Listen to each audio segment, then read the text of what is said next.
Foreign policy have told me when they come to the Indian Council of World Affairs in Sapru House, they feel a great sense of affinity with this institution because this was where the serious study of international relations in India all began. The ICWA was set up by a small group of public intellectuals some years before our independence because they felt it important that India have an independent perspective on international affairs. Since then, the ICWA has gone from strength to strength, and it has been a long journey, almost 75 years. One particular milestone in that journey was in 2001, when the Indian Parliament passed an act declaring the ICWA to be an institution of national importance. We thus became a publicly funded independent think tank. Our governing council is headed by the Vice President of India, and the External Affairs Minister is its Vice President. We have 3 focus areas. The first is research, which is carried out by an in-house faculty. Very rigorous research of different parts of the world, encompassing the domain of area studies. The Council has been very proactive in conducting dialogue and discussion on African affairs and India-Africa relations in order to promote an understanding on African affairs in India, an Indian perspective on Africa, given the priority that now Africa has in Indian foreign policy. Within the Council, we have a renewed focus on Latin America and the Caribbean region. So we're looking through our studies to find new areas of cooperation such as renewable energy, climate change and the space technology. Interacting with leading experts, diplomats, media persons and academicians has helped me nurture my research further. We recently had the ASEAN Indo-Pacific Outlook, which has a lot of convergence with the India's own Indo-Pacific construct. The learning curve at the Council has been tremendous and it provides a strong foundation for my future research. The second is policy. Because we are a think tank and being close to policy, commenting on policy and helping formulate policy is an essential part of our functioning. I think in the new age, what we're seeing much more of is that people want to be involved in foreign policy thinking. They want to have a voice. Now this is where ICWA comes in. This is the platform where I for many years have come and interacted with the best in the world. ICWA provides a valued platform for visiting foreign dignitaries to interact with informed Indian audiences. The third is outreach. This is most important because of our role as a public-funded independent think tank, and we carry this out by associating ourselves with as wide an audience in India as is possible. Colleges, universities, other think tanks, and of course with similar institutions elsewhere in the world. What I would call the democratization of Indian foreign policy. It has moved to distant corners of the country. It is no longer a preserve of Delhi. ICWA has a robust publications program which includes papers by the in-house faculty, invited papers and commentaries, and books on foreign affairs by not only former diplomats and established academics but also by upcoming scholars. Our journal India Quarterly is being published since 1945. ICWA's publications are also being translated into various Indian languages. What is ICWA's role as we move into the future? The vision of the institution is to stay abreast of all the momentous changes taking place in the domain of foreign policy. New areas are emerging. There are strategic technologies, there is climate change, there is artificial intelligence, and there is cyber security. How can our research faculty and the audiences that come here be better informed about developments in these areas? How can we write and formulate research papers to give policy inputs that help in government policy formulation? These are the emerging challenges for ICWA and form a part of our vision for the future.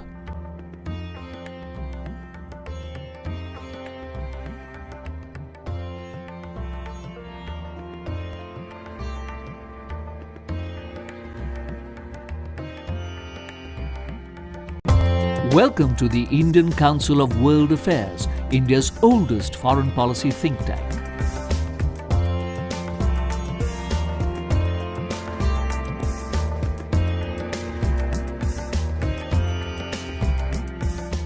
Many people interested in foreign policy have told me when they come to the Indian Council of World Affairs in Sapru House, they feel a great sense of affinity with this institution because this was where the serious study of international relations in India all began.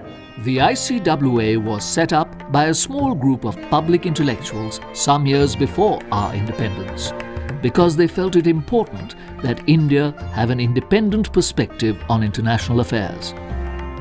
Since then, the ICWA has gone from strength to strength, and it has been a long journey, almost 75 years. One particular milestone in that journey was in 2001, when the Indian Parliament passed an act declaring the ICWA to be an institution of national importance. We thus became a publicly funded independent think tank. Our governing council is headed by the Vice President of India, and the External Affairs Minister is its Vice President. We have 3 focus areas. The first is research, which is carried out by an in-house faculty. Very rigorous research on different parts of the world, encompassing the domain of area studies.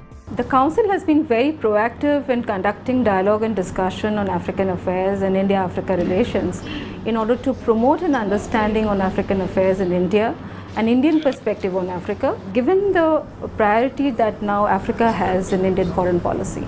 Within the Council, we have a renewed focus on Latin America and the Caribbean region. So we're looking through our studies to find new areas of cooperation such as renewable energy, climate change and the space technology. Interacting with leading experts, diplomats, media persons and academicians has helped me nurture my research further. We recently had the ASEAN Indo-Pacific Outlook, which has a lot of convergence with the India's own Indo-Pacific construct. The learning curve at the Council has been tremendous, and it provides a strong foundation for my future research. The second is policy.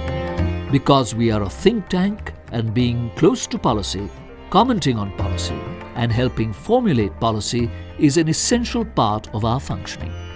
I think in the new age, what we're seeing much more of is that people want to be involved in foreign policy thinking. They want to have a voice. Now, this is where ICWA comes in. This is the platform where I, for many years, have come and interacted with the best in the world. ICWA provides a valued platform for visiting foreign dignitaries to interact with informed Indian audiences. The third is outreach. This is most important because of our role as a public-funded independent think tank, and we carry this out by associating ourselves with as wide an audience in India as is possible. Colleges, universities, other think tanks, and of course with similar institutions elsewhere in the world. What I would call the democratization of Indian foreign policy. It has moved to distant corners of the country. It is no longer a preserve of Delhi. ICWA has a robust publications program which includes papers by the in-house faculty, invited papers and commentaries, and books on foreign affairs by not only former diplomats and established academics but also by upcoming scholars. Our journal, India Quarterly, is being published since 1945. ICWA's publications are also being translated into various Indian languages. What is ICWA's role as we move into the future? The vision of the institution is to stay abreast of all the momentous changes taking place in the domain of foreign policy. New areas are emerging. There are strategic technologies, there is climate change, there is artificial intelligence, and there is cybersecurity. How can our research faculty and the audiences that come here be better informed about developments in these areas? How can we write and formulate research papers to give policy inputs that help in government policy formulation? These are the emerging challenges for ICWA and form a part of our vision for the future.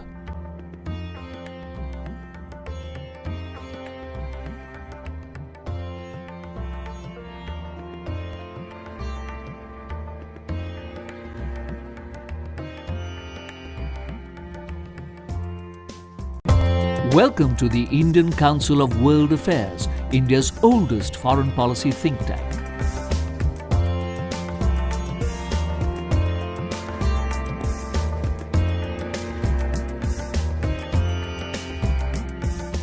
Many people interested in foreign policy have told me when they come to the Indian Council of World Affairs in Sapru House, they feel a great sense of affinity with this institution because this was where the serious study of international relations in India all began.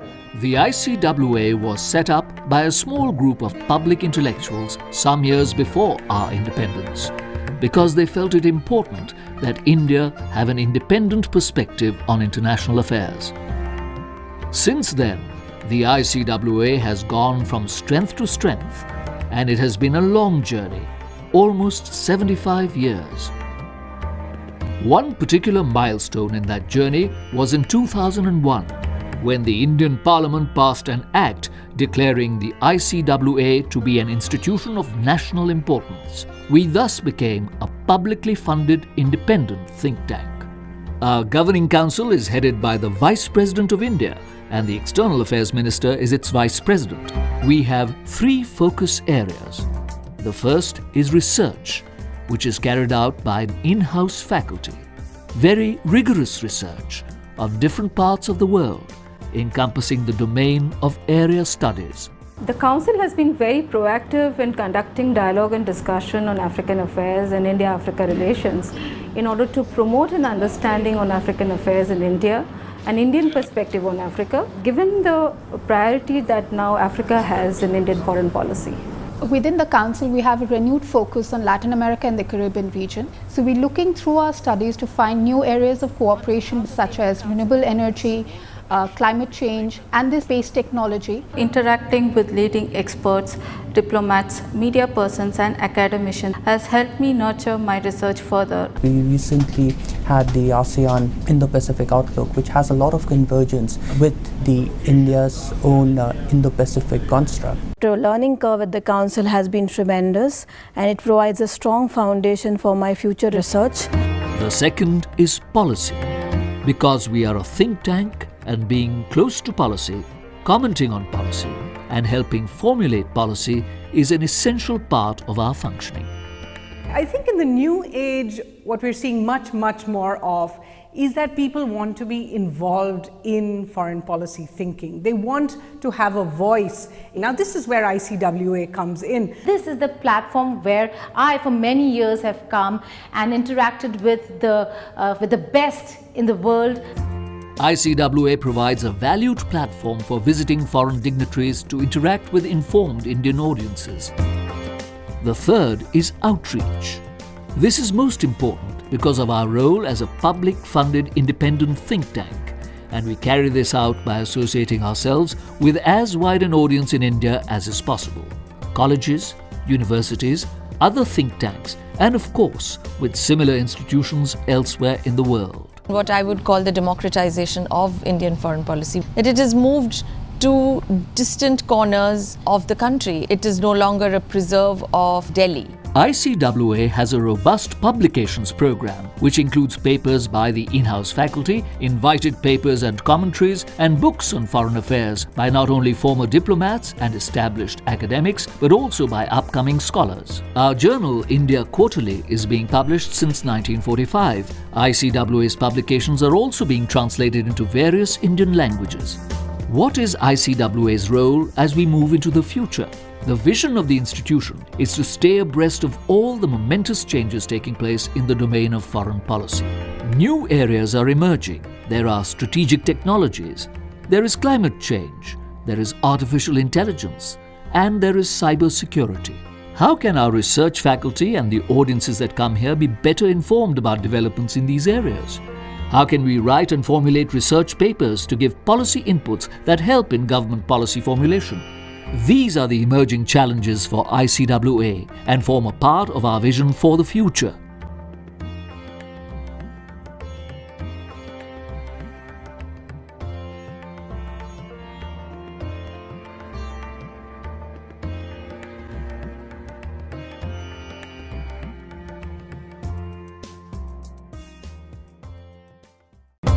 Welcome to the Indian Council of World Affairs, India's oldest foreign policy think tank.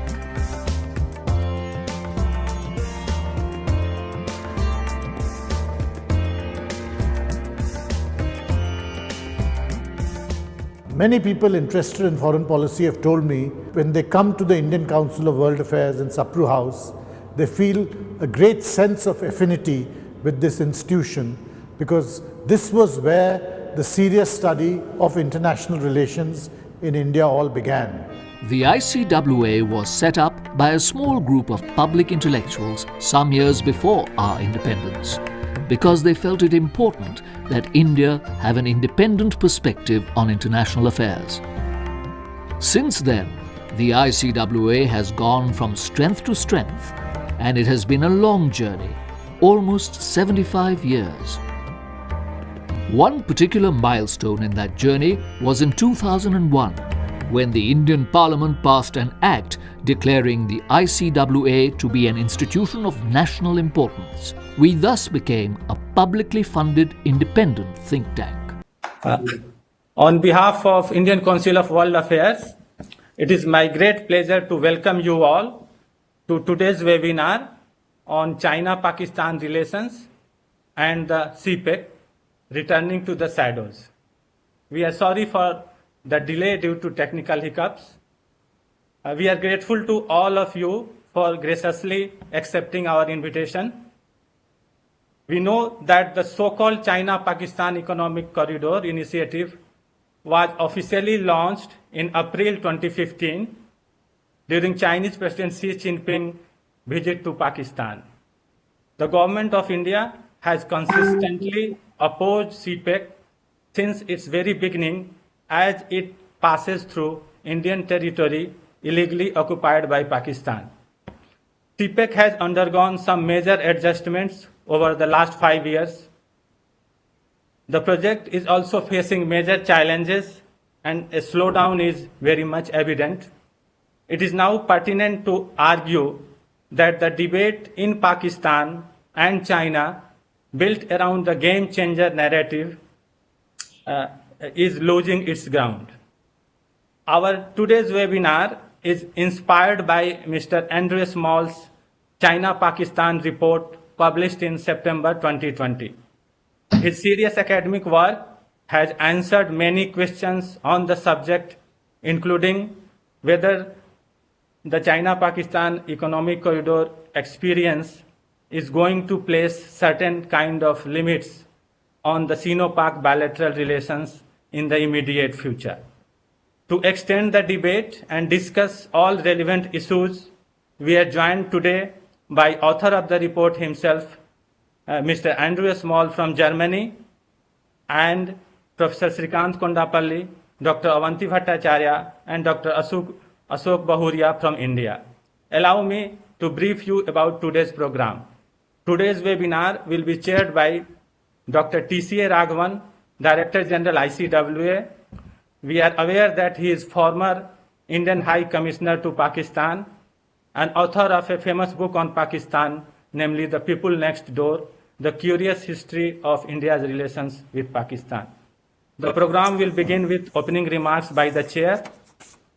Mr. Andrew Small will deliver his lecture on the subject. We are grateful to him for accepting our invitation to deliver the lecture today. CV of Mr. Andrew Small and other panelists have been circulated. Let me introduce them very briefly. Mr. Andrew Small is a senior Transatlantic fellow with the Asia program at the German Marshall Fund of United States, currently based in Berlin, and non-resident senior fellow at the European Council on Foreign Relations. He is author of a famous book titled China-Pakistan Axis, Asia's New Geopolitics. He has written a number of articles in reputed journals, magazines, and newspapers, including on themes such as China-Pakistan relations and CPEC. His lecture will be followed by Professor Srikanth Kondapalli's remarks on the subject. He is member of ICWA's Governing Council and well-known professor in Chinese Studies at Jawaharlal Nehru University. Then Dr. Abanti Bhattacharya, who is Associate Professor at the Department of East Asian Studies, Delhi University, will deliver her remarks. Finally, Dr. Ashok Behuria, a Senior Fellow and Coordinator of South Asia Center at IDSA, will deliver his remarks. Subsequently, we will have the question and answer session to be moderated by the chair. Before I hand over to DG ICWA, let me announce some housekeeping rules. Questions can be asked by typing questions in chat box. The chair and moderator will try to take all the questions which our panelists will respond during Q&A session. Please keep your questions brief. Now I invite Dr. T.C.A. Raghavan, DG ICWA, to deliver his opening remarks and conduct today's proceedings. Thank you, sir. Thank you very much. Good afternoon, ladies and gentlemen. May I begin by thanking Mr. Andrew Small for joining us, and also thanking Professor Kondapalli, Dr. Bhattacharya and Dr. Behuria for finding the time to be with us today to discuss the China-Pakistan economic corridor. May I also apologize for this slightly delayed start for technical reasons. We all are aware of Mr. Small's very valuable work on Pakistan-China relations, and his recent paper on the China-Pakistan economic corridor, which has the same title as our webinar today, is in fact a very useful insight into the structural constraints which China has had to interface with as it deepened its economic relations with Pakistan. Now we are running behind schedule, so I don't wish to delve on this at any great length, because Mr. Small and our colleagues on the panel will speak about it in some detail. But the general point certainly is that while many structural rigidities have come up in the China-Pakistan economic corridor, the general point which Mr. Small makes is that what it has led to in terms of real-time investment in the Pakistan economy is also quite substantial, because a sum of $25 billion or a figure of that magnitude in the last 4 or 5 years has certainly made some impact in the especially in the power and surface transport sectors. Nevertheless, the issues which China confronts in Pakistan are those which are endemic to that country's long-term structural economic crisis, and how that will play out in the future is really a very interesting question, because Pakistan very evidently now is entering into a more unstable phase, and the situation in the region has also rapidly evolved with the current developments, recent developments in India-China relations, China-US relations, and so on. With these remarks, may I request Mr. Andrew Small to deliver his thoughts to us today, after which I will call upon the panel to comment. Thank you very much. Thank you very much, Dr. Raghavan, and thank you very much to the ICWA for the chance to do this session today, and thanks to the other eminent panelists who'll be discussing these topics. I'm very much looking forward to hearing their thoughts. Before talking about the report itself, I just wanted to mention a few things that it specifically doesn't do to provide a kind of wider context. Of the fund and the security relationship between China and Pakistan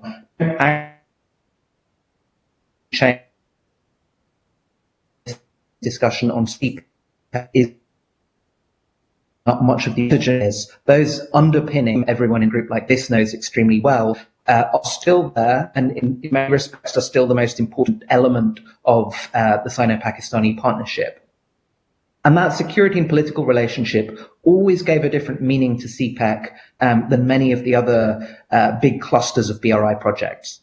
Firstly, there are simply forms of security cooperation with Pakistan that China doesn't need CPEC to help facilitate. In other cases, some forms of economic presence can be understood as kind of laying the groundwork for a deeper potential military role. In Pakistan's case, China had a lot of that already. It had access to naval facilities. Defense industrial cooperation was one of the only areas of the two sides' economic relationship that actually worked, and so on.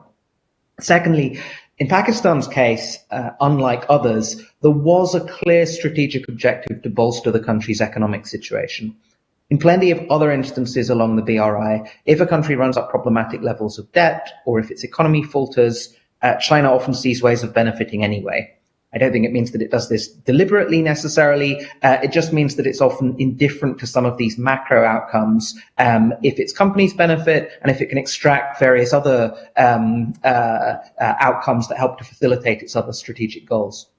In Pakistan's case, the situation was, in my view, a little different and remains somewhat different. It does actually want to ensure that its economy functions relatively well, whether or not in practice CPEC helps that. At an absolute minimum, so that Pakistan can continue to sustain military budgets at a certain level and help to maintain some degree of internal stability. But I think this is really an area on the economic side, looking at kind of long-term strategic trends, where China had really seen sort of systemic disadvantages developing for Pakistan vis-a-vis India for over time, as India's growth pulled ahead and Pakistan continued to struggle. Again, this isn't necessarily to say that the economic planning around CPEC is any more successful than anywhere else on China's part, or that there aren't debt issues, or that Chinese companies didn't also figure out how to extract what they could from the whole situation. But I think it's a very different context for some of the strategic decisions that China was taking around CPEC, which we've also seen in this considerably expanded role as a financial backstop that China has taken up with Pakistan in recent years, really particularly since CPEC started. Thirdly, the China-Pakistan relationship is never quite as good or quite as bad as it seems at different points, precisely because some of these fundamentals don't change so much, and because the structural developments in the relations between China, India, the United States, and Pakistan have tended to reinforce those fundamentals over time. It tends to impose certain limits on how low things dip when Beijing is unhappy with Pakistan, which, as I will explain, it certainly was at points with CPEC, but also on how far China can go in deepening its ties before that starts to turn into a problem and create additional difficulties for it, primarily with India.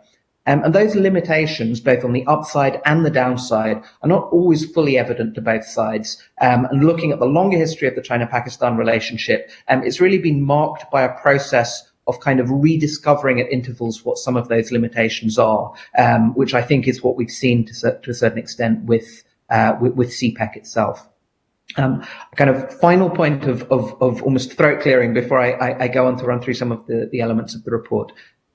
I'm quite wary of any absolutely definitive pronouncements about CPEC, given how much of a moving target it is. And this report, for anyone who's had the chance to look at it, very deliberately tries to give a sort of narrative account rather than a purely analytical one. CPEC looks very different now to how it looked in February of this year in terms of its prospects and the nature of the thinking about it, which was very different again from how it looked a year earlier, which in turn is very different from how it looked at its peak in 2017 or the intentions that were there at its inception. Now, there are, on the one hand, enough political and strategic reasons to keep it alive, to reinvent it, to keep a narrative around it going. And on the other hand, as Dr. Raghavan laid out partly in his introduction, enough deep-seated challenges in Pakistan that China faces with CPEC that it will keep morphing again and again over time. And I think we have to think about it through that prism. And so although in this discussion we will obviously try and step away a bit and give a snapshot of where things stand, the report mostly tries to lay out what the different actors in play believed they were doing with CPEC and then what happened in practice on the ground. I will admit that I have at points over the years of looking at this been a little bit frustrated sometimes by the analysis that has either tried to reach kind of premature verdicts on CPEC or take a very generic view of the Belt and Road and then try and fit CPEC into that framework rather than just starting with a hard look at what's happened in practice, which is some of what I'll go on to lay out now, but really a lot of the work that the report tries to do. Now, there are two general questions in a sense that the report covers. One is this wider question of what CPEC means for the China-Pakistan relationship, and the second one is what CPEC means for the Belt and Road Initiative writ large. CPEC, I think, was partly understood on the Chinese side as a vehicle for this kind of broader reimagining, broadening, strengthening of the China-Pakistan relationship. I think pretty much from 2014 on, and particularly after Xi Jinping's visit, it's not just about the CPEC projects. What's going on in these years is also this wider shift in Pakistan's status for China as well. Whether that's the level of political attention it receives, the kind of bilateral traffic between officials, but not just officials, this kind of wider panoply of actors that are really pulled into play on the China-Pakistan relationship that weren't really involved to the same degree before. And then some of the language and rhetoric that you hear being used on China's part. There's talk among some of the Chinese South Asia experts about pursuing a dehyphenation strategy for Pakistan. And when you look at the wider strategic community in China, some of the kind of broader foreign policy thinkers there, you start hearing this talk about Pakistan being China's one true ally, and some language, again, that you hadn't tended to hear in the relationship in the past. And all of this, I think, is supposed to be facilitated by Pakistan learning lessons from the Chinese development experience and from Chinese thinking about the economic basis of national power and kind of replicating them. CPEC was partly understood to be a vehicle to make that happen. And I think it was also understood on the Chinese side as a showcase for the BRI. I don't think it was a coincidence or sort of happenstance that it was termed the flagship in the way that it was so openly by the Chinese side so early. I think the sense was that success in Pakistan, which was the biggest cluster of BRI projects, moving ahead at what was really the fastest pace initially, would not only be a proof of concept for the Belt and Road Initiative as a kind of new developmental model for countries that derive from China's own experience, it would show that this deep, close China-Pakistan relationship itself was something that other countries as well should look to as a model for precisely the kinds of benefits that could accrue to China's friends. And so I think this was the intention that China had going into this in terms of the wider strategic goals that were sort of also infused with CPEC. The question is then what happened in practice with this. The short version of this is that we essentially saw a period from 2015 to late 2017 that was absolutely full speed ahead. You not only had $19 billion worth of projects moving ahead on the ground, but some of these much larger numbers that one heard at the time and that one still hears even now, $46 billion, $60 billion, even people talked about $100 billion projects. They did represent the range of projects that were under negotiation by the two sides. Now, the kinds of projects that were in play with this are, as the report lays out, not primarily about connecting Xinjiang to Baluchistan. Indeed, some Pakistani experts, even in the early stages of CPEC, talked about the fact that they should never really have called it a corridor at all. They should probably have called the whole thing an investment package or something along these lines, however evocative the concept was. I think, despite the fact that there have been some feasibility studies undertaken, there have been no pipelines, no railway lines seriously envisaged. It's rather been this kind of staged process of investments with a kind of very deliberate intention of kind of one phase building on the next. First of all, fixing the energy and infrastructure situation in Pakistan, then moving to kind of build up key industries, particularly in the process of some of the industrial cooperation, special economic zones, and some of the work that was involved there, and then moving to this much wider package of broader-based economic cooperation that's envisaged in the CPEC long-term plan once Pakistan's status as a kind of emerging market is fully confirmed and supported through CPEC. In practice, however, I think the energy tended to be channeled in very specific areas. And what moved ahead most quickly was certainly the energy projects themselves, given that this was the area that the PMLN prioritized. A lot of the other internal infrastructure, some of the roads and so on, moved a lot more slowly. Gwadar which the Chinese, of course, took control over the projects shortly before CPEC was even formally launched, moved extremely slowly and frustratingly slowly from the Chinese perspective. And then the second phase plans that were the special economic zones and industrial cooperation and so on moved barely at all, given some of the opposition that there was to these in Pakistan, and they still face some challenges even now. But then you had a situation really from late 2017 on, where the economic numbers in Pakistan really started to become a concern for China. Growth figures, balance of payments issues, and a number of other things that were building up, which, as Dr. Raghavan mentioned in his introduction, have been kind of cyclical and endemic in some respects.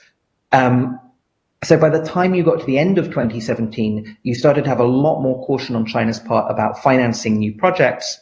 And you already started to see CPEC running into a lot of the obstacles that we've seen on the industrial zones themselves, and a lot of the opposition in particular from some of the chambers of commerce and sections of the Pakistani business community.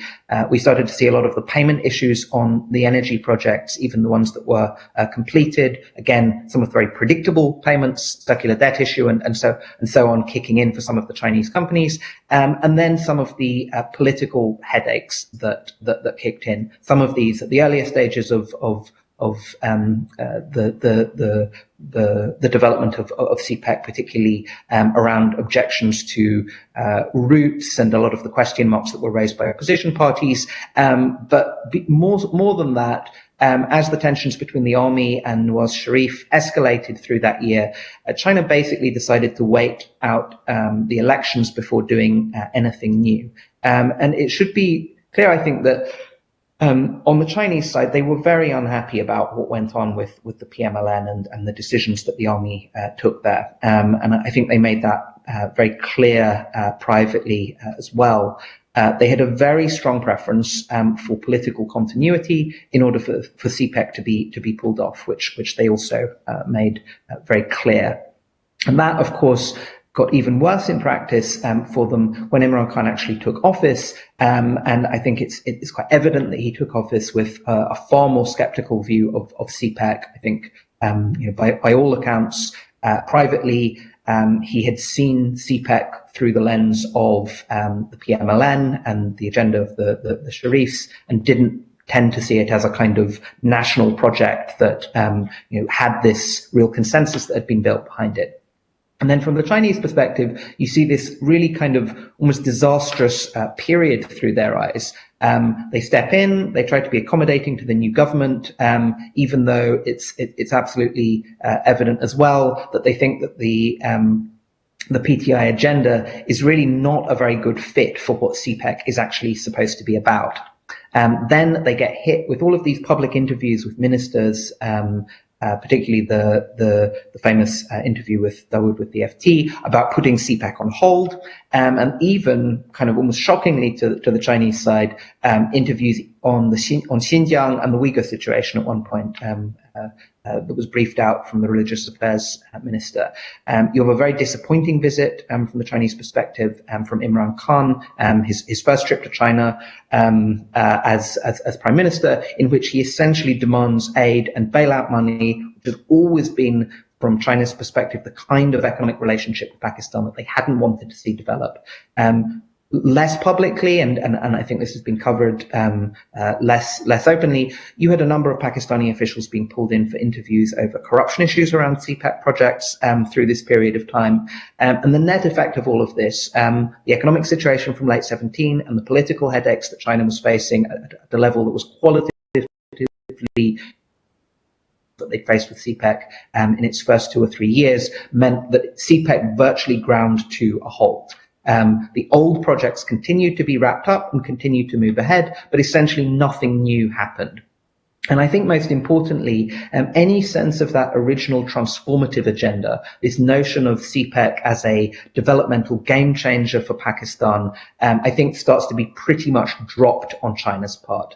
I still remember meeting one sort of fairly exasperated Chinese official a few months after the elections, who went through this very kind of critical assessment of the new government and the ministers and their attitudes to CPEC, and then sort of gave me this quote that I ended up using, which was this: "We can do peanut projects instead of mega projects if that's what they want," which I think was the kind of frustration that we saw. And mega projects were what the BRI was really supposed to be about. And so I think at this point, you had a picture with CPEC that kind of matched a lot of what was going on the Belt and Road more generally. China had hoped that Pakistan would be different, given their special relationship. But in practice, a lot of the sort of discontent and the problems that it faced were quite similar to those that it was dealing with elsewhere along the Belt and Road as well. And so, as with the Belt and Road in general, you started to get a bit of a tapering back of the scale and the speed of the whole thing as a result. And I think in normal circumstances, basically that's how we would have seen CPEC evolve and what we'd be talking about now. You'd have had kind of a cooling down of CPEC, the whole thing moving more slowly, finishing up some of the projects that were there, making a couple of relatively modest additions, and then I think moving back to the traditional, more security-centered focus to the relationship that was China's real priority in relations with Pakistan. But it's hard, you can't look at CPEC just internally or in a South Asia context. You have to look at CPEC in the context of what's going on in US-China dynamics and the BRI more broadly. And in some respects, CPEC has become, the narrative relating to CPEC has become for China almost as important as some of the projects themselves. Because of this elevated status as the BRI flagship, it needs to be seen to be moving ahead, it needs to be seen to be succeeding, and it certainly can't be seen to be failing.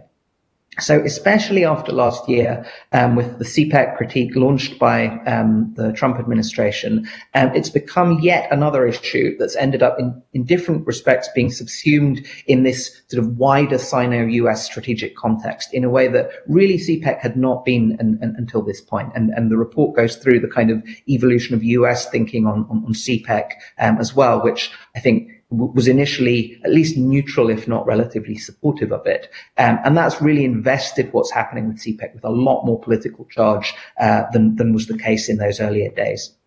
So when we move forward to this year and the beginning of this year, we've been seeing CPEC undergoing a kind of mini revival. Xi Jinping is due in principle to make another visit in the not too distant future. If we hadn't had the pandemic, it would have actually taken place earlier this year. And so you have now, it is a much more modest version of the next phase of CPEC that's lining up. But I think it is still one that's enough to sustain a story that things are on track again and that consensus has been built and that we're starting to move forward with some of these things.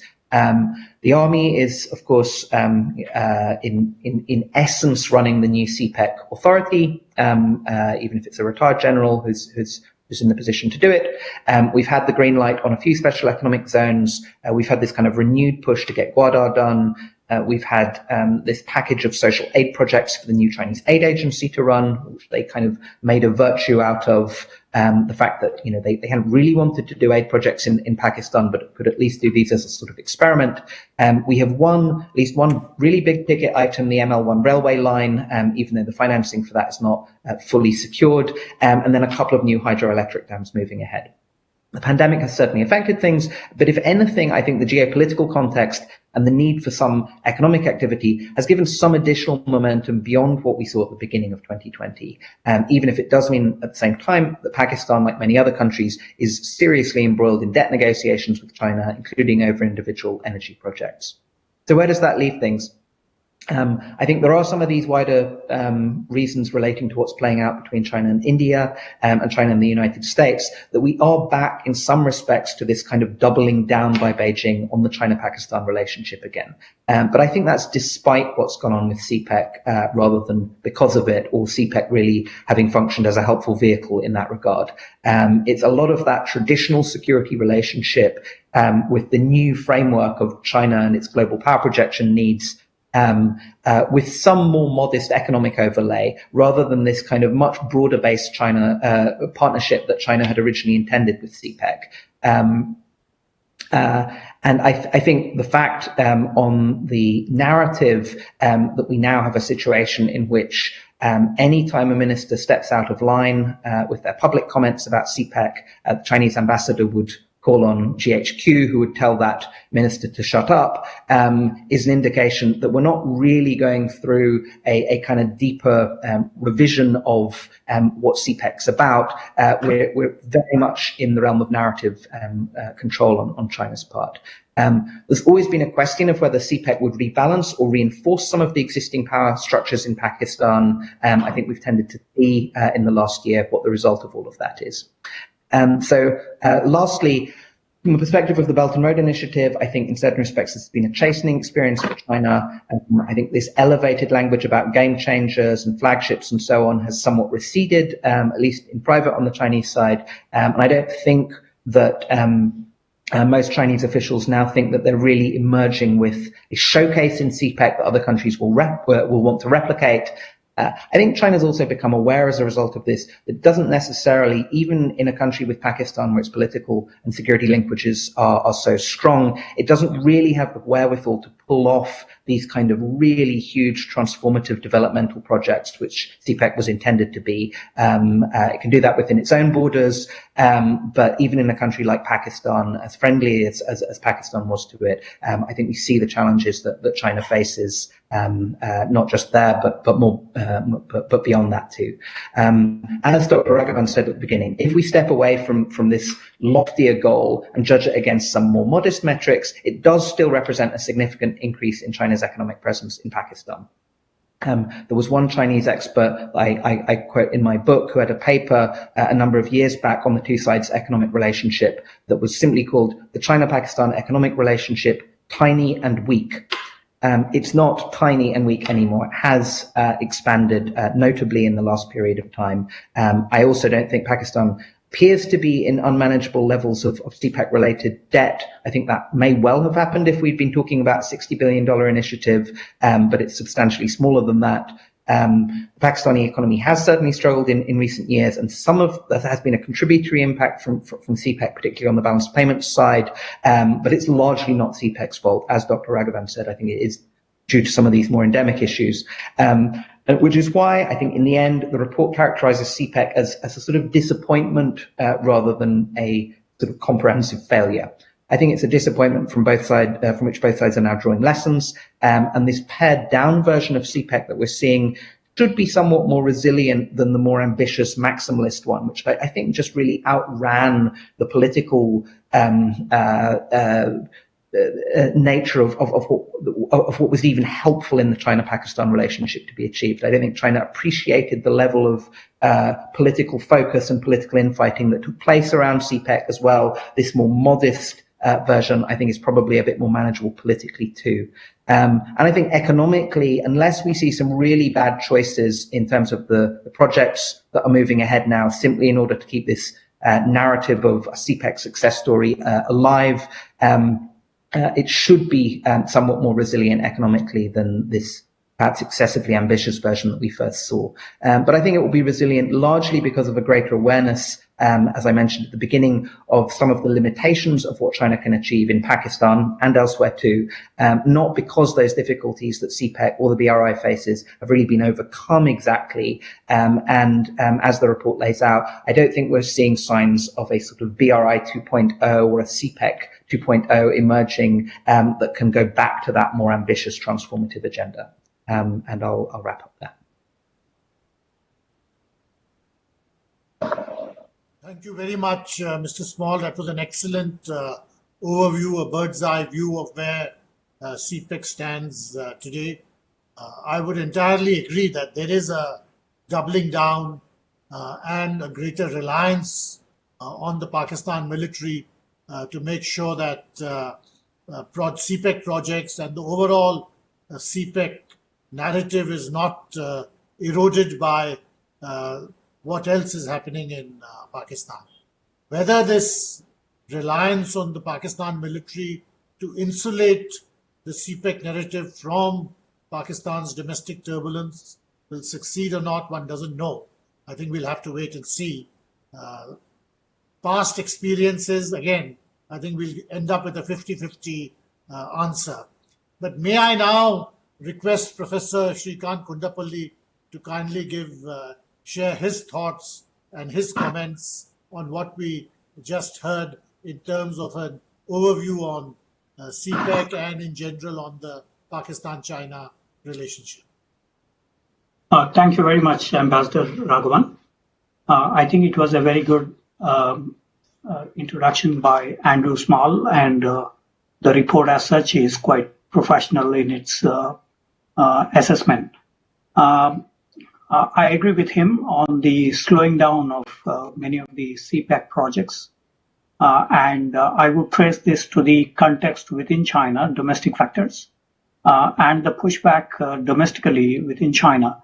And this is partly related to the decline in growth rates in China from 14% in the 90s to the roughly 10% in 2010 to the recent 5.9% last year to an estimated 2% by the IMF this year as the year winds up with the COVID-19 related efforts. So there has been a substantial decline in the growth rates in China, and also a decline in the foreign exchange reserves. This is also a factor that could partly explain. Secondly, the Belt and Road Initiative projects itself have been scaled down. Wang Xiaolong, for instance, of the Foreign Ministry's International Economic Cooperation, he stated that 20% of the BRI projects have been scaled down, was affected because of the social distancing and financial cuts by the state-owned banks, which have partly diverted their finances to the COVID-19 related efforts within China in terms of financing some of the state-owned enterprises or SMEs, small and medium enterprises. This could also be seen from the overall BRI profile compared to the two summit meetings which attracted a lot of countries. The June 18th online meeting did result in a substantial decline in the presence of the foreign ministers, which partly explains, of course, to the impact of COVID-19. But in general, there has been, because of various other reasons as well, as highlighted by Andrew Small, there is the decline in terms of the participation.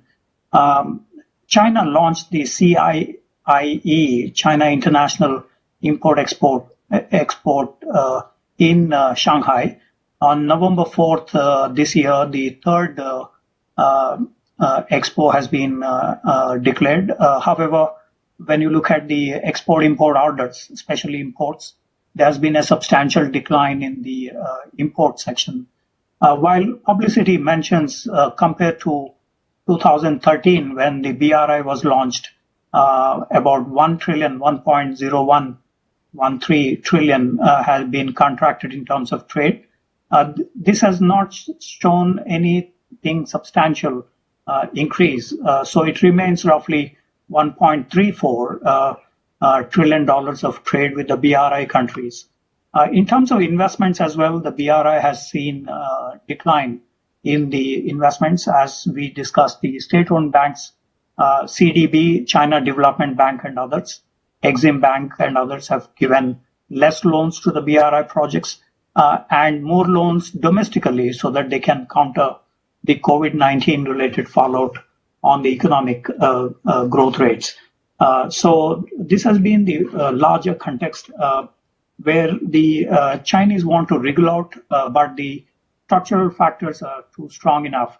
The February 26 this year, the Politburo Standing Committee meeting, which emphasized on the international cooperation, triggering international cooperation, that has also not resulted in much except to supply the medical kits, PPEs, ventilators, and so the focus has shifted more towards the COVID-19 addressing rather than to the BRI projects. There is, of course, the issue that Exim Bank is discussing within China on the debts that have been accumulated. And so when you see in the report about decline in the Chinese investments, this is partly traced to the unsustainability of some of these projects. One is obviously a decline in Pakistani economic growth rates, coinciding also with the COVID-19. But last 2-3 years, we have seen that decline from 5.8% to about 3.3% last year, and further decline expected this year as COVID-19 is. So in conjunction with the overall decline, we see that there are problems.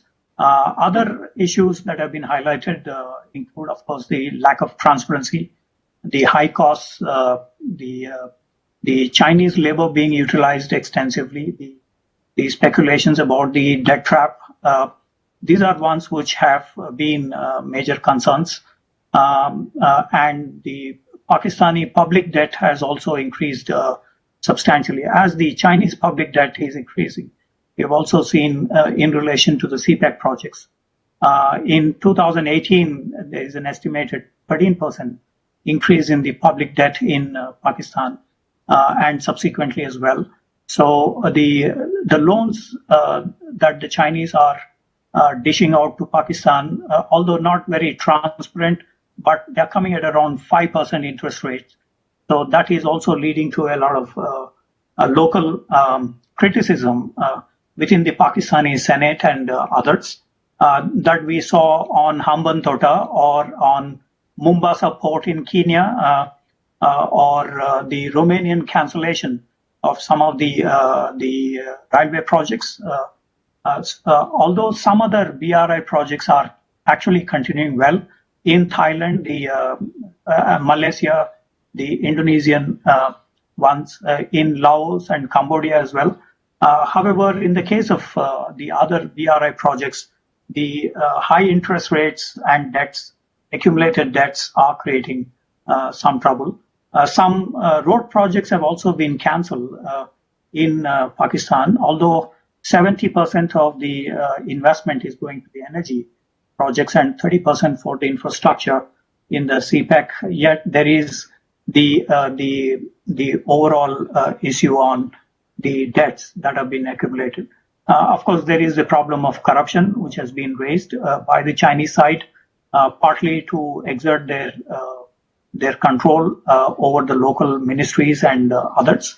There is also, of course, some incidents which have vitiated the CPEC projects, like the Chinese high-handedness in Carnival rampage, or the issue of kidnapping the Pakistani women.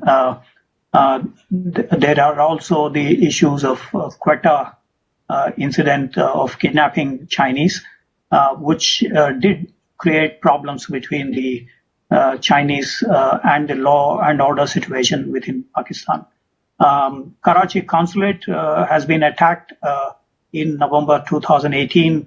Then there is the Baluchi attack on the Pearl Continental, which did rattle the construction work in the CPEC, although Balochistan as such has seen less investment as part of the CPEC overall. So we do see that there is some setback for these, given the nature of China-Pakistan relations. I want to end here by saying that the larger context is the decline in growth rates. The larger context is the new tensions that have been brought up in China-Pakistan relations. And the Chinese focus, obviously, as everybody else, is on the COVID-19 related relief that have been provided. Thank you for your attention. Thank you very much, Professor. Well, it's a slight difference in nuance, because you would trace the slowdown as it occurred more to factors internal to China and the way they view the world and the region around them. I think the thrust of Mr. Small's paper and presentation today was really on the complexities which China has encountered in implementing large projects in Pakistan, and both of these are really very useful insights. May I now request Dr. Abanti Bhattacharya, Associate Professor, Department of East Asian Studies, Delhi University, to please share with us her thoughts. Thank you very much. Thank you, ICWA. I'm grateful to ICWA and particularly Sanjeev for inviting me to this very interesting panel and this webinar, and also getting to meet Andrew Small. His book, ChinaPakistan Axis, is a very significant contribution, and it is one of the must-read books for my MA students.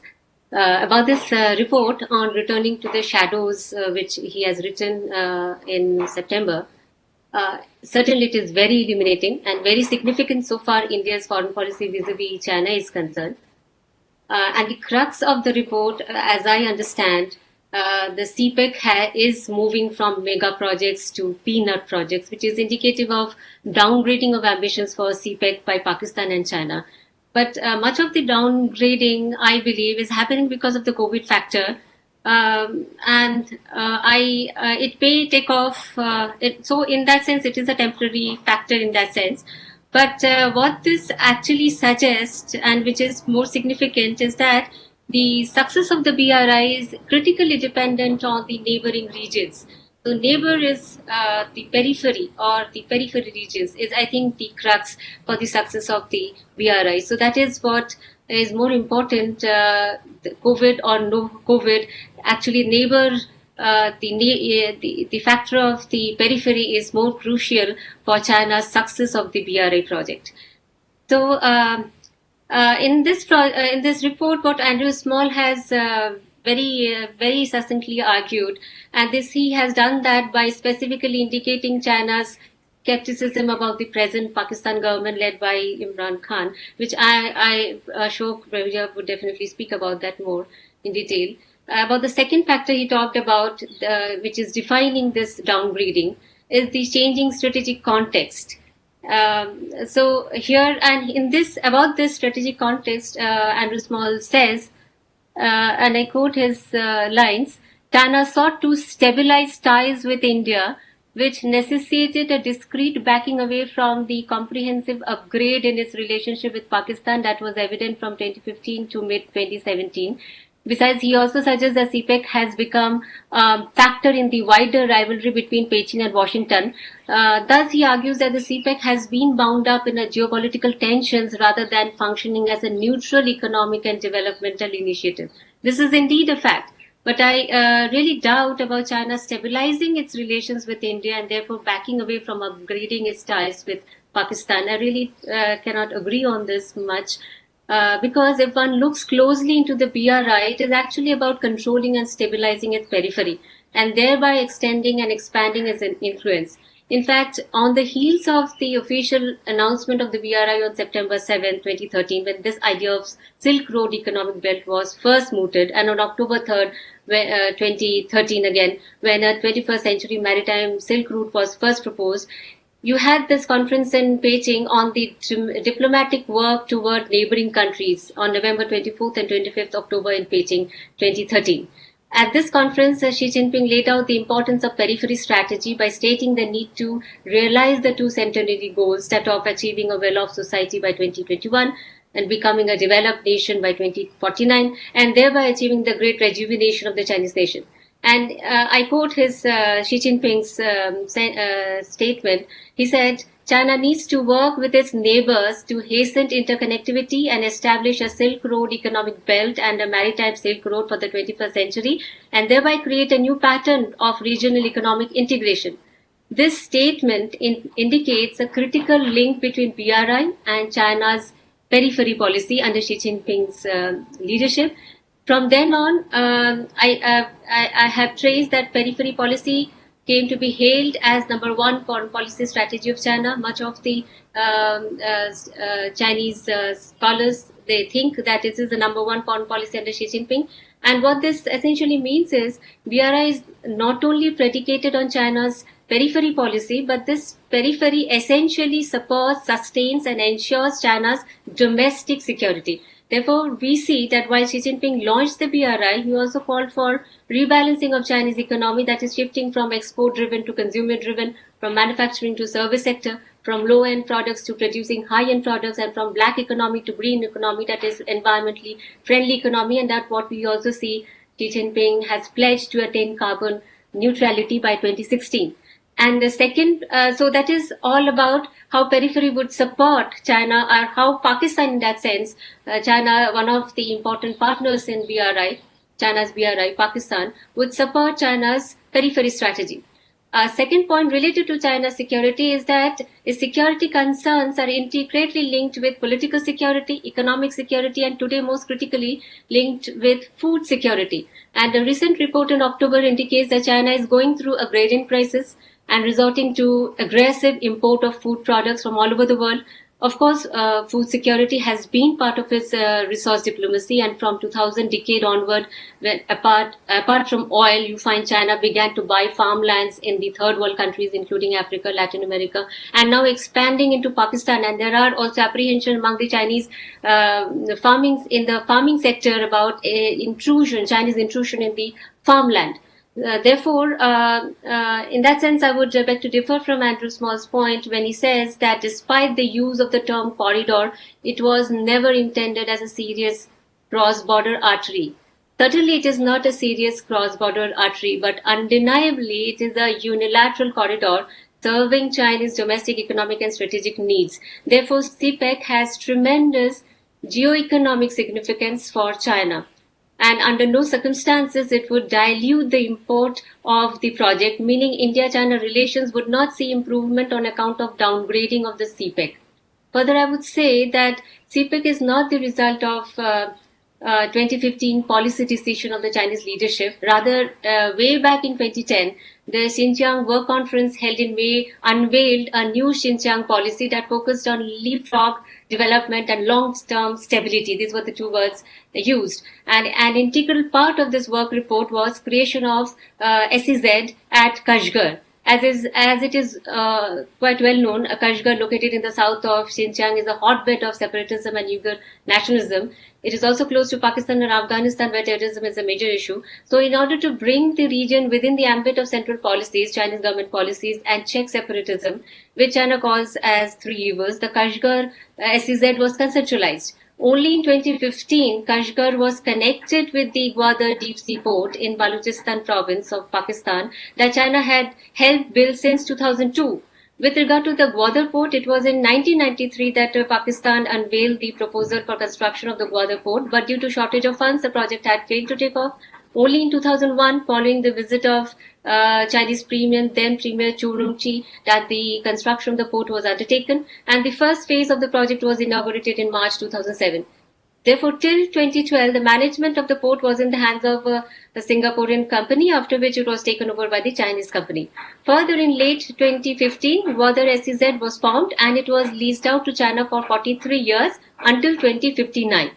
Notably, thus, the phase 2 of the project that started in 2007 became a part of the CPEC under Xi Jinping.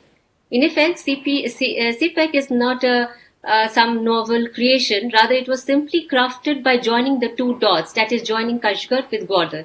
Undoubtedly, then it is a strategic geo-economic move by the Chinese leadership, and it is important to note therefore that the primary reason was not to box India in, but to curb separatism in Xinjiang and to bolster its maritime security by overcoming what China calls the Malacca dilemma.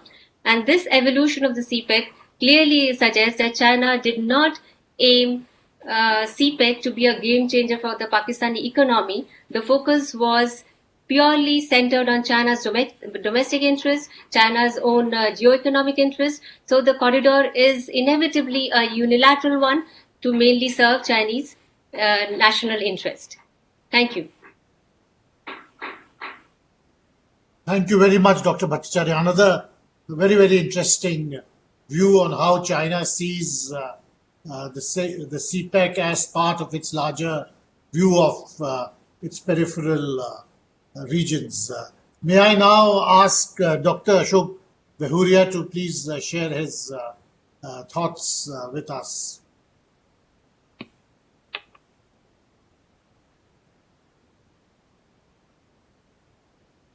Dr. Behuria, are you?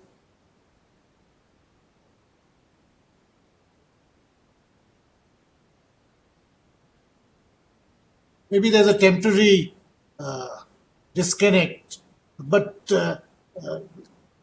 thank you very much, Dr. Bhattacharya, for that paper. But you see, one of the points which comes out in Mr. Small's earlier in his book and also in his current paper is the great concern in China about the structural decay which was very evident in Pakistan, especially from 2005 onwards. And I think there were many certainly in China, and there were, even if these were not articulated as informal government statements, but that concern was nevertheless there because they saw a very complex society, which is peripheral, which is an immediate neighbor, a major strategic ally, facing a whole host of issues, beginning with a meltdown in national security, a breakdown in political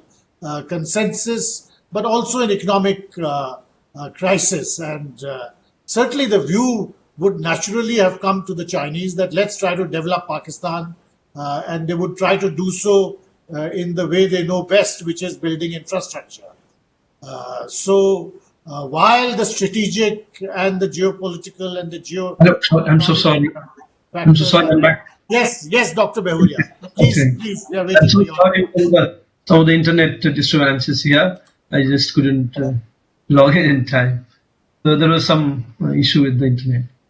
So I heard all the three speakers very closely, and I think there is hardly anything more I can add. But still, I would like to congratulate Dr. Small on his report, and looking at the way it is being received, not the report, but the CPEC is being received in Pakistan post-pandemic or during the pandemic, I would say that most of the conclusions that Dr. Small has drawn in his monograph has been perhaps, I would say, anticipated by him, given the way the Pakistanis are responding to the CPEC at the moment. In fact, as all of you have stated, the opposition to CPEC in Pakistan is huge, in spite of the fact that the power elite has been looking at it as a very, welcome initiative, which will add to Pakistan's economy, which will benefit the people, which will bring in development, employment, it will generate employment, and also it will strengthen China-Pakistan relationship. But the people at large have not been very happy about it. As you have noted, the CPEC authority has itself been in controversy at the moment. Even in Senate, the opposition was very much vocal about the requirement of this kind of a body supervising everything. And there has been also popular criticism about Pakistan being welcomed into a debt trap, something like the Sri Lankans have been through their Hammanpeta project and all. So there has been a lot of criticism within Pakistan about this, but during the pandemic and afterwards, the skepticism has grown manifold now. People are saying that this project is not going to help us the way we thought it would. And what Abanti and Srikanth also pointed out, the way China is also rewiring its BRI at the moment because of various reasons, economic downturn, its own aspirations to revolutionize its internal economy. In fact, the dual circulation policy that has been advanced at the moment, Pakistanis are looking at it with a lot of distrust now. some of them have come out and said, I was following the vernacular media especially, and there's a lot of reservations about China at the moment. And they're saying that our leaders may not be looking at the post-CPEC days at the moment, and there is a lot of hesitation in welcoming the initiatives that are being pushed into the ambit of CPEC at the moment. Like Imran Khan has talked about bringing in other infrastructure projects into its ambit. There is also an ongoing move to bring in Dhamar Dam into its orbit, into its ambit. But people are saying at the moment that the China is not any longer focusing on infrastructure. They are focusing on, because the new Chinese ambassador who has come to Pakistan, I don't know why he chose the donation for airing his views, but he has come out with interesting propositions that focuses away from infrastructure development to industrial development, agriculture, science and technology, information and livelihood related sectors. Because they are now looking at, from Chinese side, they're looking at the post-CPEC days now. They are saying that about $25 billion have been invested already. Of course, if we look by go by the SBI figures, SBP figures, the inflow has been much less. But the Chinese have claimed that they have brought in about $25 billion into Pakistan, and there will be no more infrastructure projects being undertaken under CPEC. So they will be now focusing on more on technology, livelihood related issues, agriculture, like that. So this is also being debated in Pakistan, that all the infrastructure projects which were being touted as being under the CPEC umbrella are not being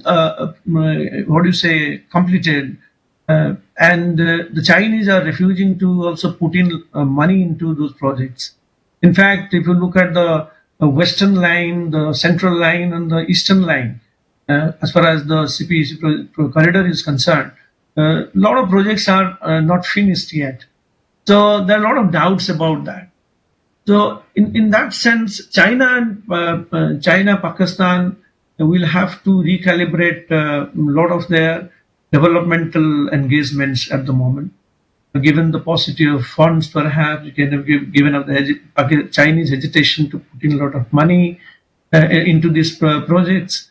This is not happening, as Andrew has pointed out in his book, in his monograph, that this is not only being done in the case of Pakistan, but in case of other PRI projects around the world as well. They are renegotiating the terms and terms of the contracts. They're renegotiating the investments also. So in that sense, I would say in the CPEC, the enthusiasm that was there in Pakistan at one point of time is no longer there. Coming to the challenges that it will face if they go ahead and execute some of the unfinished projects. As you have all pointed out, the internal security issues on the one hand and the global political realignments on the other. In fact, if we look at it closely, inside Pakistan, the internal security situation has worsened. There was a time between 2017 and 2018-19, early 19, situation had improved.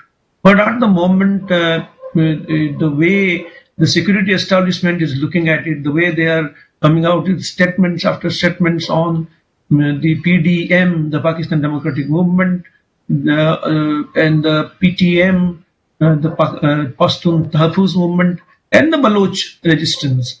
One would imagine that they are also being very, very nervous about the way this internal security is unfolding.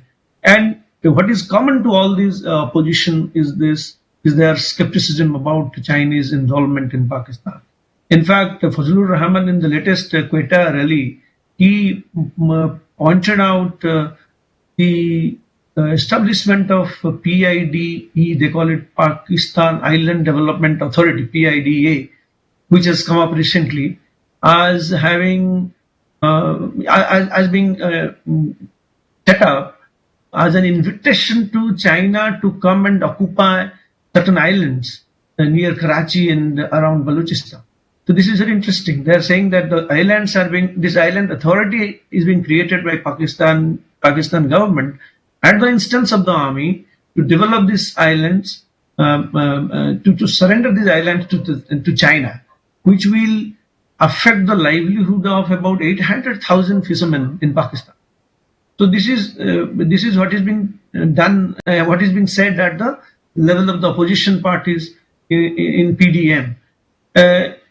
In fact, as much as the army and the power elite would like to embrace China in all these spheres, there is a possibility that people in opposition would like to question Chinese involvement more vocally in the days to come. So there will be, as we have all perhaps arrived at a consensus of some sorts, that what Andrew has noted, returning to the shadows, if it doesn't return to shadows, I would say that there will not be sunshine anymore. So it will be, the entire project will be off the radar, unlike what it was during the last few years, maybe 5 to 7 years. So in that sense, I think Andrew has anticipated a lot of things, and I would congratulate him on. Thank you very much. I find we still have a little bit of time left for some questions, and there are a number of questions in the chat box, but I'll pick on one or two of them, address them to Mr. Small and ask him to comment on them, and also feel free to comment on the points which were made by Dr. Bhattacharya and Professor Kondapalli. But let me begin with the point which Ashok Behuria had mentioned about the absence of domestic consensus. Now, one of the questions extends this particular theme, and Mr. Rana Banerjee asks, while Dr. Small suggests China was quite confident about managing Pakistan military, but at one point in his paper, he says, quote, there was a failure to build a broad consensus within the military about CPEC projects. Would he care to elaborate?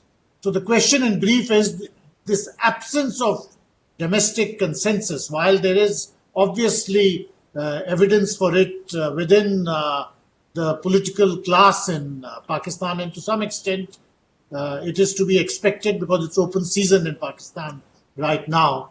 Nevertheless, does this absence of consensus extend to the Pakistan military?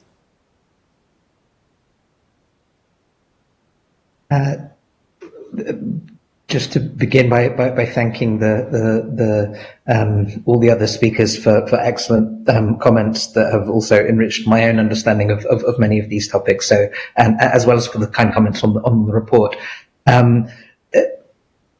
This question on the army side is really an interesting one on CPEC, because I think it was it's as often with these things, was a slightly sort of submerged issue, but I think it's still been quite clear when one digs into it that there were some real issues in terms of the dynamics of how the Pakistani army viewed CPEC.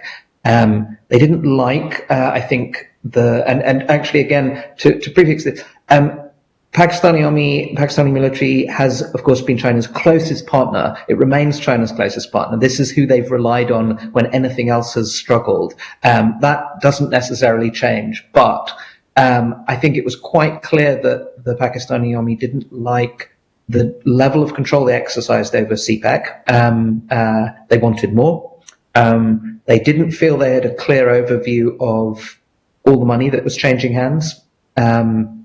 And kind of where some of the flows were going and some of these questions, including with the the Sharifs. But even within that, what was at stake in terms of the kind of civil-military battles that were playing out around that, CPEC did occupy a certain role in this. I mean, I think the PMLN saw this, certain figures in the PMLN sort of almost saw this as part of a process of helping to almost rebalance power in Pakistan. And the peculiar thing to me was always that China also spoke about the issue in some respects in that way. It wasn't that they talked about it quite as directly as that, but what they would talk about in some of the early days were Pakistan rethinking its the relative weight that military factors should play in its balancing position in the region, that it should think more comprehensively, that it should, again, in a sense, think like China. It should think about comprehensive national power and economics as the underpinning of comprehensive national power. But the model for that, and the kind of, if you were to think of, for instance, the reforms that you saw to the PLA in the 1980s during the Deng Xiaoping era, are not necessarily a very comfortable model if you're thinking about the role of the PLA in Chinese industry and all of these issues. And certainly, I don't think it's a model that the Pakistani army was wanted to see. And so I think there has been there have been some tensions over these questions, not to overplay them, but I think they were certainly present, and it's something that China is relatively indifferent to these questions in certain respects. It's quite, if it comes down to it, it's happy to walk away from whatever more ambitious views it has for Pakistan's ideal form of thinking about its strategic position in the region, if it has to go back and reinforce again some of the fundamentals of the relationship. It was even notable, I talked to some of the Chinese talking about the last visit from Imran Khan.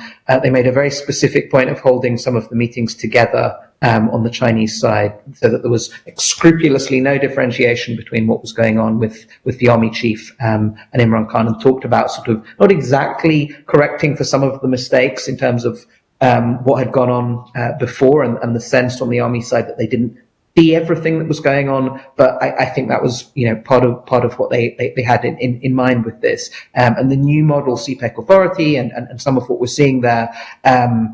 And this sort of reassertion of the role of the army is something that China has had to accommodate itself to. But of course, I mean, the issue with CPEC is the army can't run everything. It's still dependent on civilian authorities to be able to do this, and China still wants to see a relatively capable civilian government in power that can actually execute some of these projects. And again, that's why even if it's comfortable with the kind of the new version CPEC authority that the army had been pushing for some time, it doesn't necessarily mean that they're comfortable with how capable the PTI has been versus some of their predecessors in project execution and some of these sorts of questions. So those would be my general comments on that. There's a couple of things I'd come back on points that other speakers had made, but I'll give more time to some of the other questions and for others to jump in as well. There are a number of questions on something which Dr. Bhattacharya had touched on, and in particular the status of Gilgit-Baltistan. The fact that Pakistan's status is questionable, it is illegal. Gilgit-Baltistan is a part of India. What is the impact of this on the project? There is a related question on whether the recent announcement to make Gilgit-Baltistan a provisional province, is there a Chinese angle to this? And of course, a general point, and this is addressed to Dr. Kondapalli, which is a Chinese general famously said, Pakistan is China's Israel. How do you see this statement in the context of India? So maybe we could begin with you, Dr. Kondapalli and Dr. Bhattacharya, and then finally come to Andrew Small. Thank you very much for that intervention. Xiong Huangkai was a military intelligence senior colonel in the 1980s. He rose to become the PLA Deputy Chief of General Staff, something like the Vice Chief of Army Staff in India. Xiong Huangkai in the 80s trained the Mujahideen and along with the CIA had several of these tanzeems under their control and very close to the Hekmatyar group in Afghanistan. So it's a very significant comment that he made on China's Israel.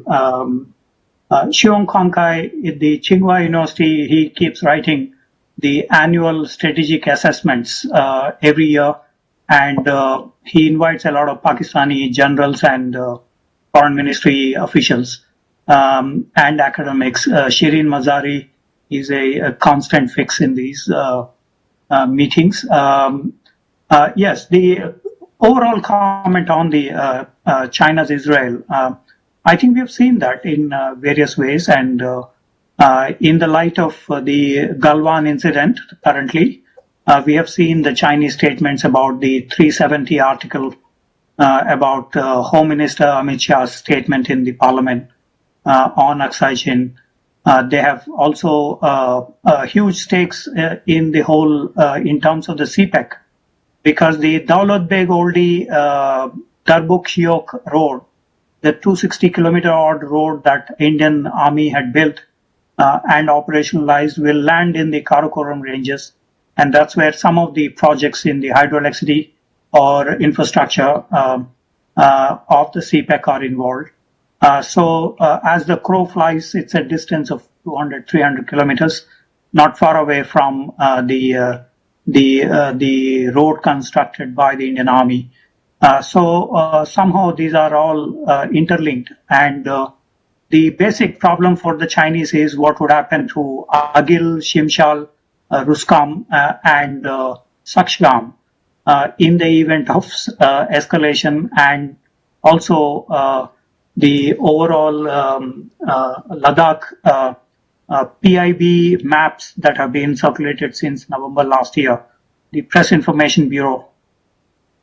This suggests that the Chinese are putting a lot of energy in this Gilgit-Baltistan related, and they are now linking extensively that with the Ladakh conflict, and hence they wish to also kind of trigger a two-front war for the Indians.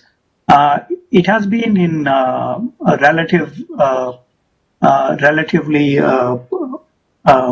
slow, but I think the signals are still clear on that.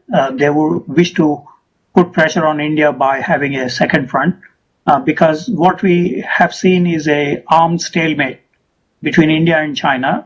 Despite so much of asymmetry in power relations, China has not been able to settle on its terms on the Ladakh related, and so they would like to put pressure through Pakistan as well. And this is where the whole Gilgit-Baltistan, these issues come up, and the CPEC projects also come up. Dr. Bhattacharya, yes.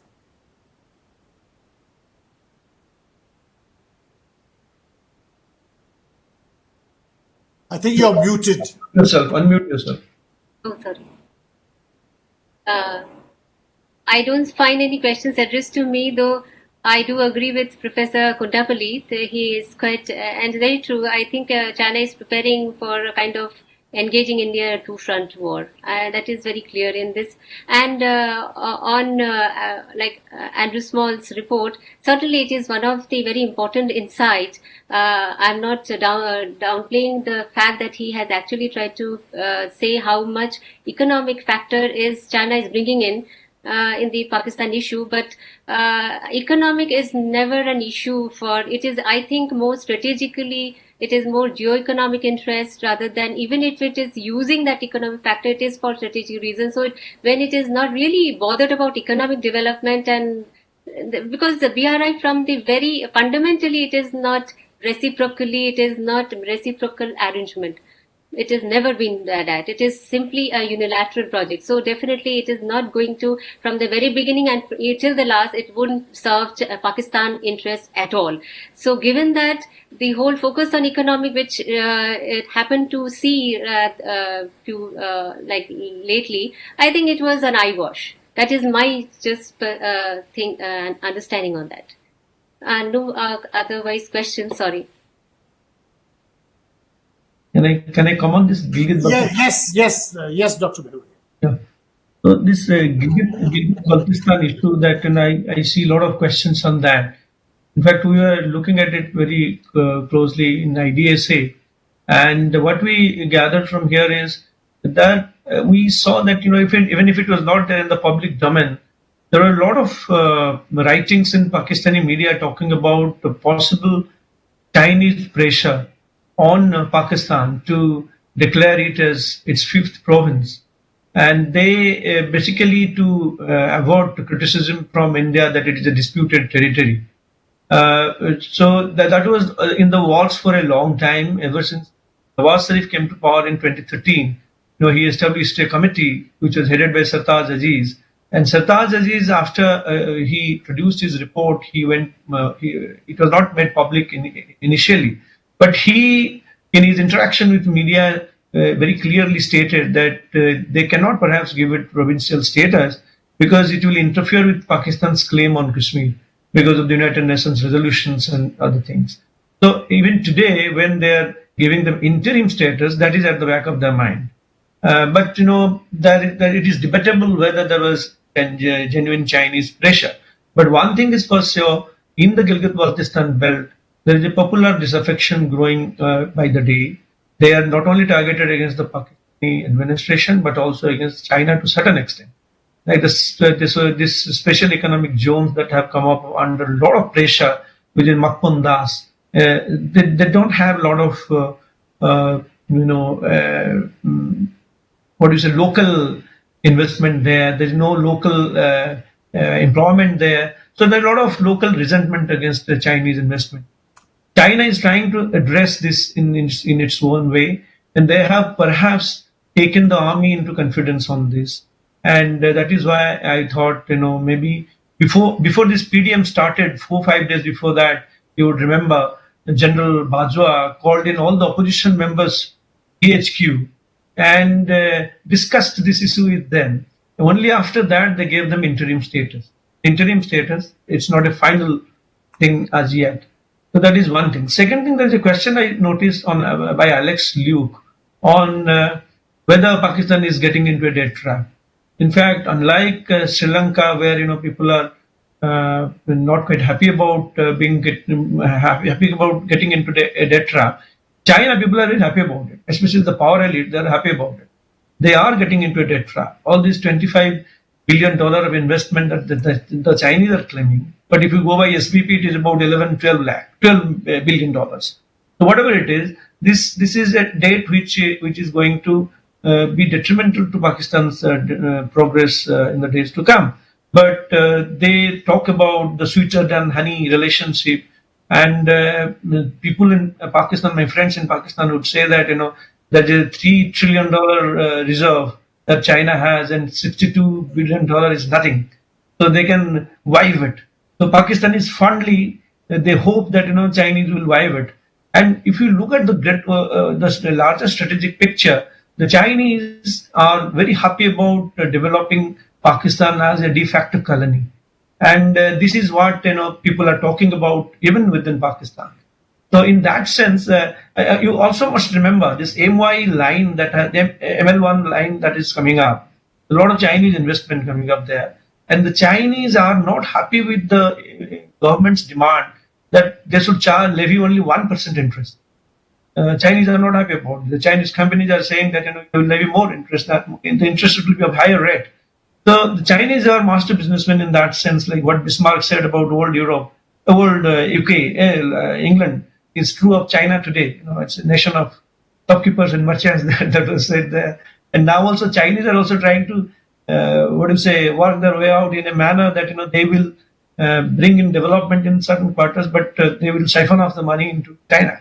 So in that sense, people in Pakistan are beginning to question this, and they are beginning to ask their authorities that why do you have these opaque agreements? Why don't make it public, the interest rates and all? Because there are varying interest rates across the loans that they're getting from China in different sectors. But having said that, let me tell you, whatever we say, all these criticisms will go on. Like people in opposition are criticizing China and Chinese investment.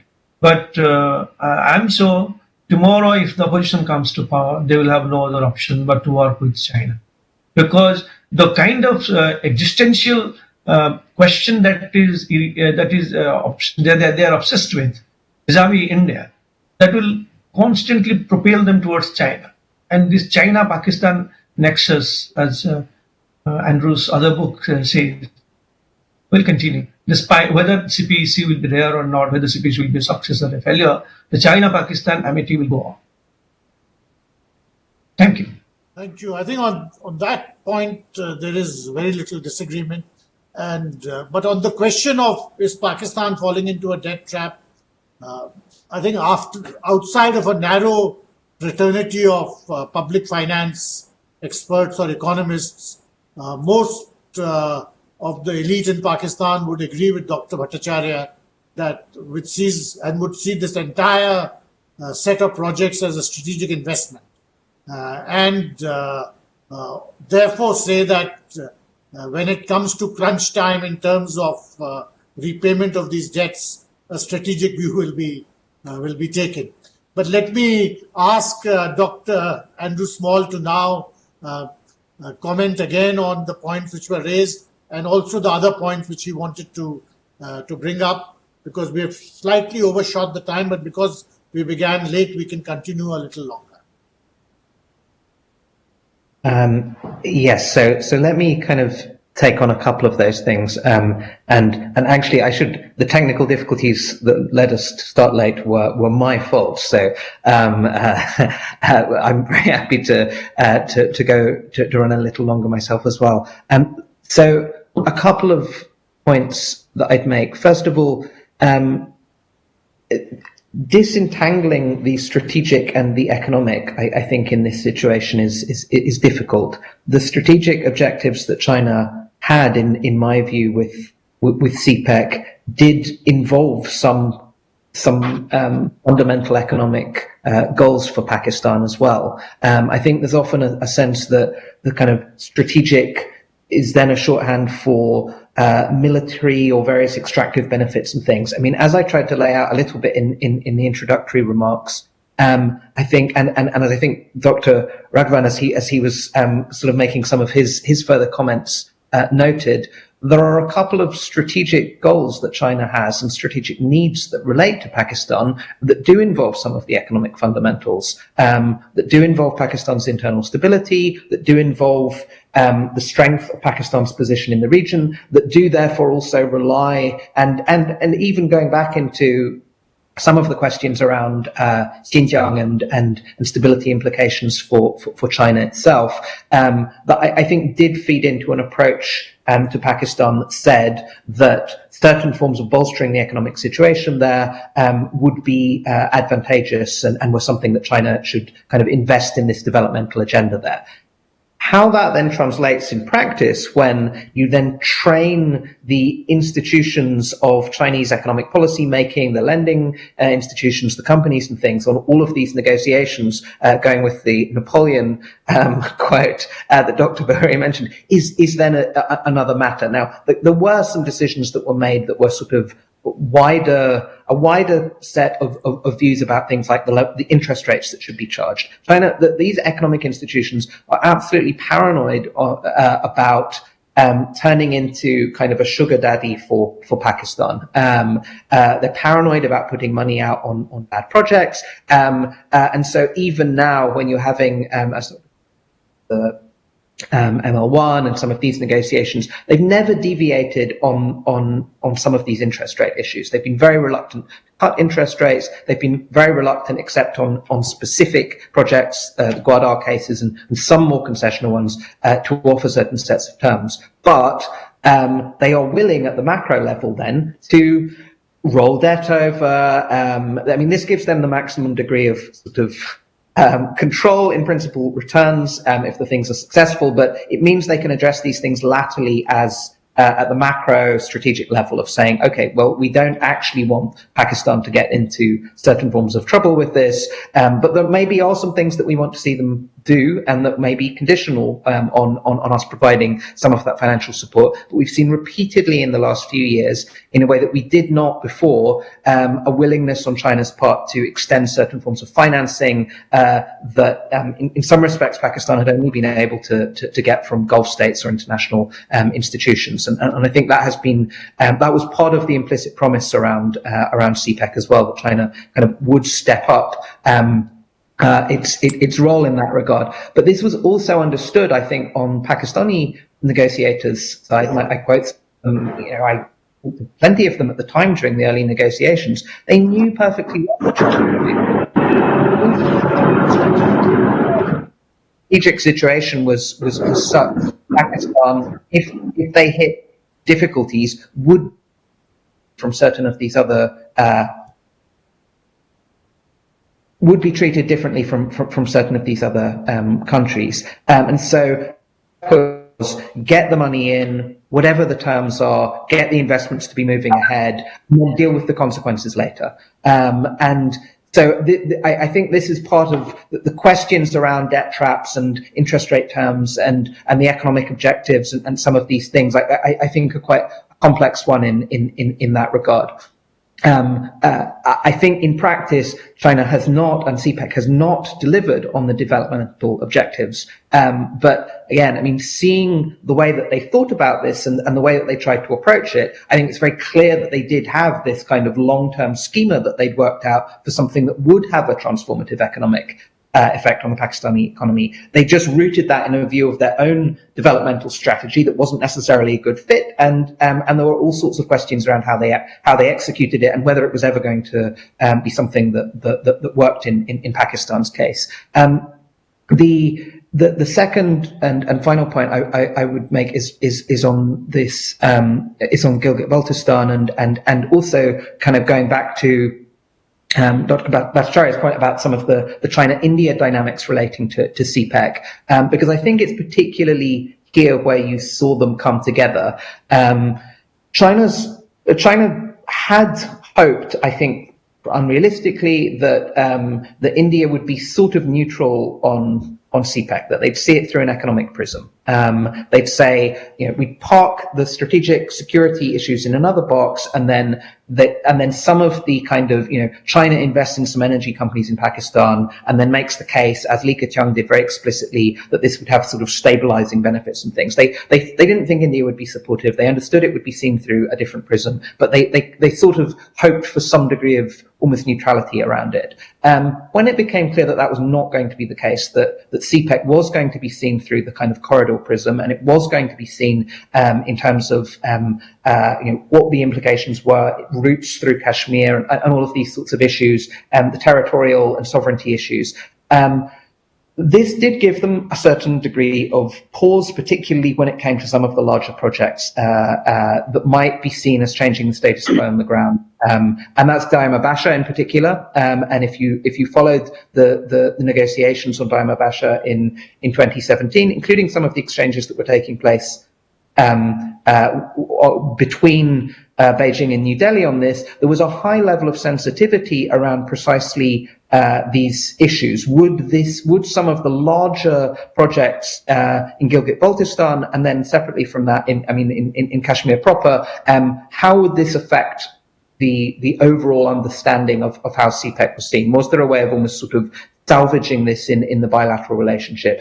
And they almost engineered a situation with some of those negotiations originally on Dayama Basha that meant that the whole thing couldn't move ahead with Chinese financing. And that was intimately bound up with a view that said that there was at that point, even if not now, a view that said that you did need to kind of stabilize relationships with India, and CPEC and certain other issues in the China-Pakistan relationship would inevitably be a part of that. It was just unavoidable given how much some of the CPEC related issues and other issues in the China-Pakistan relationship were affecting the terms of the Sino-Indian relationship. The striking thing to me is precisely that on some of the questions, Gilgit-Baltistan generally in the status, Daima Basha, hydroelectric dams in Kashmir, some of these things, in the last year and a half, particularly in the last year, we have then seen China walk away from some of this sort of sensitivity that they had, I think, exhibited on these issues before. They're now treating these things as a matter of greater indifference. They don't, I think, care in the same way about whether, given the dynamics of Sino-Indian relations at the moment, how some of these things are perceived. But I think there's no question that they did during these junctures, and they know that some of these issues are inherently going to be in play in the bilateral relationship with India as well. I think there's always been this gap in understanding CPEC on the corridor issue. I have tended to find Chinese officials, and particularly the people that actually have to execute it, have often been the most skeptical about the kind of strategic economic geography concept. The logisticians, the energy investment people, anyone who's involved in this does not see it as solving the Malacca dilemma. There are strategists on the Chinese side that do. There are plenty of people on the Pakistani side that do. There's always been this question in play, but there has been this quite deep skepticism on the Chinese side about whether this does. It's not that they don't want to, that they wouldn't like it to be the case, but the practicalities of it simply make it very difficult. The topography makes it very difficult in a way that some of the other big strategic BRI projects, including Myanmar and certain other cases, have a different level of feasibility attached to them. And there's no question that strategically this is something that they want to do. The question has just always been, can Pakistan deliver it? And I still remember in the very kind of late stages of the Zardari term, you'd have these stories about Pakistanis again selling this concept, the big corridor concept and things, and being told by very senior Chinese economic policy makers, like, this is something for 2050. Show me some projects for now. And I think there's still, in all of the discussions that we have around CPEC, some of these gaps around, yes, China has certain kind of grander strategic objectives, but then the execution, the delivery, the practicalities of this, there is often then a gap between these two things. There's a gap between how it's talked about, and there's a gap between what's possible and what's desirable. And I think I think we've repeatedly run into that with CPEC, and China's repeatedly run into this in practice. But I even think as analysts, we run into this problem as well. We see the strategic intent, we see the ambitious goals, but as I think we've seen repeatedly at the same time with CPEC, it's hard. It's very difficult to be able to pull these things off. Now I'll finish that. Thank you very much. I think we've run out of time, so Sanjeev. Thank you, sir. It is my great pleasure to propose a vote of thanks on behalf of ICWA. I sincerely thank Mr. Andrew Small for accepting our invitation and delivering a wonderful lecture, which led to a so lively discussion today. I am also grateful to Professor Srikanth Kondapalli, Dr. Abanti Bhattacharya, and Dr. Ashok Behuria for their presentation and valuable interventions. My sincere thanks to Dr. T.C.A. Raghavan, DG ICWA, Sri Somen Bagchi, DDG ICWA, and Madam Nutan Kapoor Mahawar, JS ICWA, for their guidance and support. Actually, the idea of a webinar on such an important topic was mooted by DG and DDG. Further, I thank Director Research and my colleagues at Research Faculty for their active participation, as well as the IT section and seminar section for ensuring a smooth functioning of the event. Finally, I thank all of you for your participation and time.